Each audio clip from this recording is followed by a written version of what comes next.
ಏನು ಗೊತ್ತಾ, ನಾನು ನಿನ್ನೆ ಒಂದು ಟ್ರೈಲರ್ ನೋಡಿದೆ, ತುಂಬಾ ಖುಷಿಯಾಯಿತು.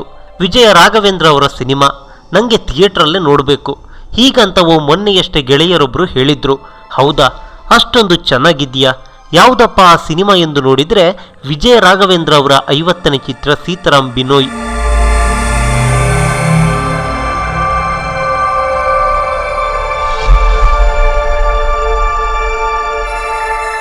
ಎಸ್, ಮೊನ್ನೆ ಆಗಸ್ಟ್ 8ಕ್ಕೆ ರಿಲೀಸ್ ಆದ ಸೀತಾರಾಮ್ ಬಿನೋಯ್ ಚಿತ್ರದ ಟ್ರೈಲರ್ ಅಂತೂ ಅತ್ಯದ್ಭುತವಾಗಿ ಮೂಡಿಬಂದಿದೆ.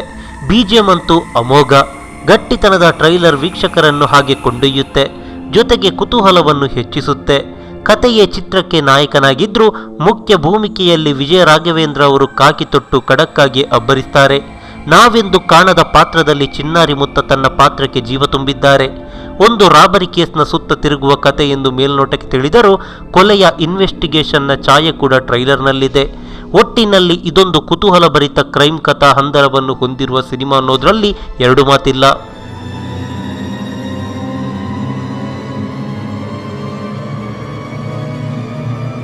ನಮಗಂತೂ ಟ್ರೈಲರ್ ಹುಚ್ಚೆಬ್ಬಿಸಿತ್ತು. ಹೀಗೆ ಪೋಸ್ಟರ್ ಅನ್ನು ನೋಡಿದರೆ ಆಗಸ್ಟ್ 15ರಂದು ಸುವರ್ಣದಲ್ಲಿ, ಆಗಸ್ಟ್ 16ರಂದು ಥಿಯೇಟರ್ನಲ್ಲಿ ಎಂದು ಹಾಕಲಾಗಿತ್ತು.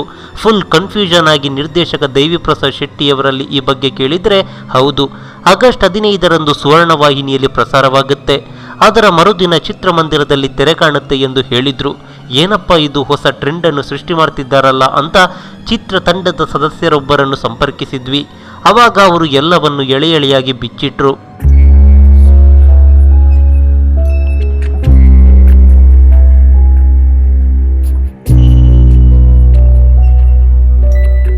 ಹೌದು, ಮೊದಲೆಲ್ಲ ಒಂದು ಸಿನಿಮಾ ಥಿಯೇಟರ್ಗೆ ಬಂದು ಆ ಬಳಿಕ ಟಿವಿಯಲ್ಲಿ ಪ್ರಸಾರವಾಗ್ತಿತ್ತು.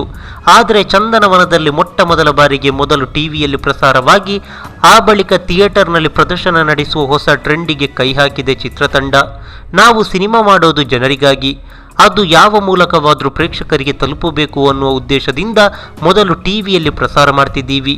ಥಿಯೇಟರ್ಗೆ ತನ್ನದೇ ಆದ ಆಡಿಯನ್ಸ್ ಇರುತ್ತೆ. ಟಿವಿಯಲ್ಲಿ ನೋಡಿ ಜನರಿಗೆ ಇಷ್ಟವಾಗಿ ಪ್ರೇಕ್ಷಕರು ಥಿಯೇಟರ್ಗೆ ಬರ್ತಾರೆ ಎನ್ನೋ ನಂಬಿಕೆ ನಮಗಿದೆ ಎಂದು ಚಿತ್ರತಂಡದ ಸದಸ್ಯರೊಬ್ಬರು ಹೇಳಿದ್ರು.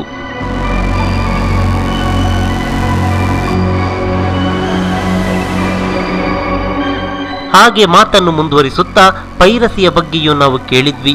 ಅದಕ್ಕೆ ಅವರು, ಎಷ್ಟೋ ಚಿತ್ರಗಳು ಇದೀಗ OTTಯಲ್ಲಿ ರಿಲೀಸ್ ಆಗಿದೆ, ಅದು ಕೂಡ ಪೈರಸಿಯಾಗಿದೆ. ಪೈರಸಿ ಹೇಗೆ ಮಾಡಿದ್ರೂ ಹಾಗೆಯೇ ಆಗುತ್ತೆ. ಈ ದಾರಿಯಲ್ಲಿ ಒಳ್ಳೆಯದಾಗುತ್ತೆ ಎನ್ನೋ ನಂಬಿಕೆ ನಮಗಿದೆ ಎಂದು ಚಿತ್ರದ ಬಗ್ಗೆ ವಿಶ್ವಾಸವನ್ನು ವ್ಯಕ್ತಪಡಿಸಿದ್ರು.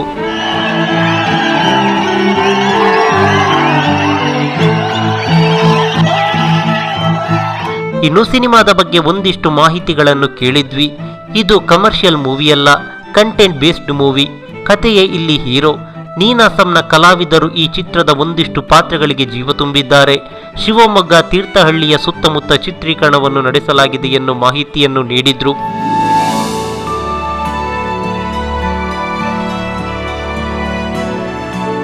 ಹೀಗೆ ಒಂದು ಕುತೂಹಲಭರಿತ ಚಿತ್ರದ ಟ್ರೈಲರ್ ಅನ್ನು ವೀಕ್ಷಿಸಿ ಚಿತ್ರತಂಡವನ್ನು ಸಂಪರ್ಕಿಸಿ ಒಂದಿಷ್ಟು ಮಾತುಕತೆಯನ್ನು ನಡೆಸಿದ್ವಿ. ಮನದಲ್ಲಿ ಮೂಡಿದ ಒಂದಿಷ್ಟು ಪ್ರಶ್ನೆಗಳಿಗೆ ಉತ್ತರ ಸಿಕ್ತು. ಆದರೆ ಸಿನಿಮಾವನ್ನು ನೋಡುವ ತನಕವೂ ಕುತೂಹಲ ಮಾತ್ರ ಹಾಗೆ ಮನೆ ಮಾಡಿದೆ. ನಾವು ಹಿರಿತೆರೆಯಲ್ಲಿ ಸೀತಾರಾಮ್ ಬಿನೋಯನ್ನು ವೀಕ್ಷಿಸ್ತೀವಿ. ಅದು ಮೊದಲ ದಿನದ ಮೊದಲ ಪ್ರದರ್ಶನ. ನೀವು ಕೂಡ ಚಿತ್ರಮಂದಿರಕ್ಕೆ ಬರ್ತೀರ ತಾನೆ? ನಮಸ್ಕಾರ.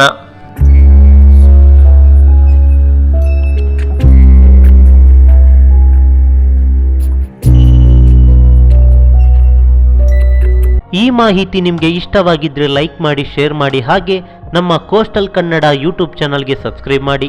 ನಮ್ಮ ಹೆಚ್ಚಿನ ಅಪ್ಡೇಟ್ಸ್ಗಳಿಗಾಗಿ ಕೋಸ್ಟಲ್ ನೆಟ್ವರ್ಕ್ ಇನ್ಸ್ಟಾಗ್ರಾಮ್ ಪೇಜ್ ಹಾಗೆ ಫೇಸ್ಬುಕ್ ಪೇಜ್ಗೆ ವಿಸಿಟ್ ಮಾಡಿ. ಧನ್ಯವಾದಗಳು.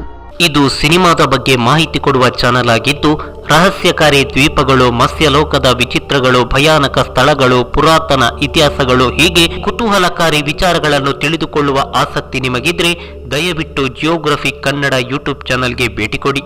ಕೋಸ್ಟಲ್ ಕನ್ನಡಕ್ಕೆ ನೀವು ನೀಡಿರೋ ಪ್ರೋತ್ಸಾಹದಂತೆ ಜಿಯೋಗ್ರಫಿ ಕನ್ನಡಕ್ಕೂ ನಿಮ್ಮ ಪ್ರೀತಿ ಪ್ರೋತ್ಸಾಹ ಅತ್ಯಗತ್ಯ. ಇದರ ಲಿಂಕ್ ಅನ್ನು ಡಿಸ್ಕ್ರಿಪ್ಷನ್ನಲ್ಲಿ ಹಾಕಲಾಗಿದೆ.